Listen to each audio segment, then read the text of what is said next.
ममता दीदी ने हमेशा विक्टिम कार्ड का पॉलिटिक्स खेला है। कभी पैर तुड़वा लेती हैं, कभी सिर पर पट्टी बंधवा देती हैं, कभी बीमार हो जाती है और कभी चुनाव आयोग के सामने बेचारा बनकर चुनाव आयोग को गालियां निकाल। मैं आपको बताने आया हूं कि आपकी ये राजनीति को, विक्टिम कार्ड की पॉलिटिक्स को बंगाल की जनता अब बहुत अच्छे तरीके से समझ गई। मोदी जी के नेतृत्व में जो विकास के देश के अंदर एक बहुत स्पीड के साथ रफ्तार चली है, बंगाल इसके साथ जुड़ना चाहता है। मैं 2014 से लेकर आज तक देश में जो परिवर्तन आया है इसके तरफ भी आपको बताना चाहता हूं।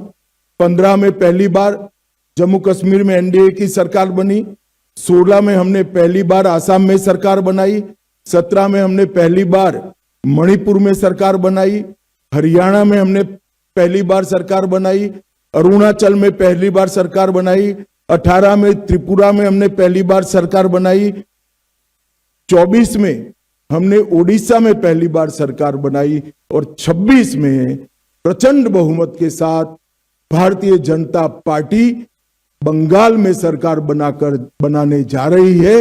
ये मैं बहुत स्पष्ट रूप से देख रहा हूं। बंगाल जीतने के साथ ही एक बहुत लंबे अरसे के बाद अंग, बंग और कलिंग तीनों जगह एक पार्टी का शासन होने जा रहा है।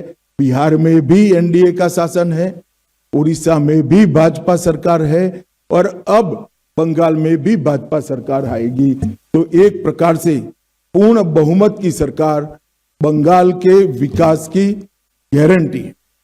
मित्रों, ममता दीदी ने हमेशा विक्टिम कार्ड का पॉलिटिक्स खेला है। कभी पैर तुड़वा लेती हैं, कभी सिर पर पट्टी बंधवा देती हैं, कभी बीमार हो जाती है और कभी चुनाव आयोग के सामने बेचारा बनकर चुनाव आयोग को गालियां निकालती। मगर ममता दीदी, मैं आपको बताने आया हूं कि आपकी ये राजनीति को, विक्टिम कार्ड की पॉलिटिक्स को बंगाल की जनता अब बहुत अच्छे तरीके से समझ गई। चुनाव आयोग जैसी संवैधानिक संस्था पर गाली गलौज करना ये बंगाल की संस्कृति को शोभा नहीं दे।